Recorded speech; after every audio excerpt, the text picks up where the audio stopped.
High, আমি পল্লবী। আজকে আমি তোমাদের কাছে নিয়ে এসেছি নতুন আরেকটা ব্লগ নিয়ে। আজকে আমাদের বাড়িতে একজন অতিথি এসেছে। অতিথি ঠিক না, আমার বন্ধু এসেছে।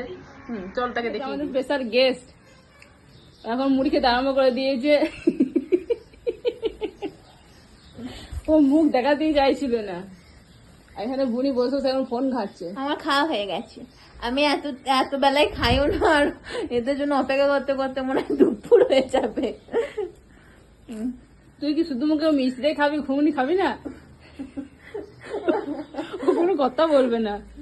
পরে না চোখে পলক, কি তোমার রূপের ঝলক, দোহাই লাগে মুক্তি তোমার, একটু আঁচলে ঢাকু। না না না না ফোন রাখ। না না না না না না। এরপর আমরা বসেছি এই কোল্ড ড্রিঙ্কস আর এই চিপস কুরকুরে নিয়ে। নে ভাই নে। বেরো তুই এখন।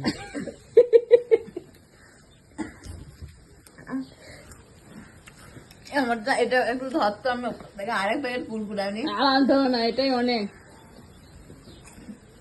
এটা আমাকে দেখ কেমন লাগছে বল। দারুণ, আর ও তো সন্ধ্যায় থাকবে না, এটা সন্ধ্যায় খেলে বেশি ভালো লাগবে বল। একদমই তাই। কিন্তু কি করবো, ব্যস্ত মানুষ।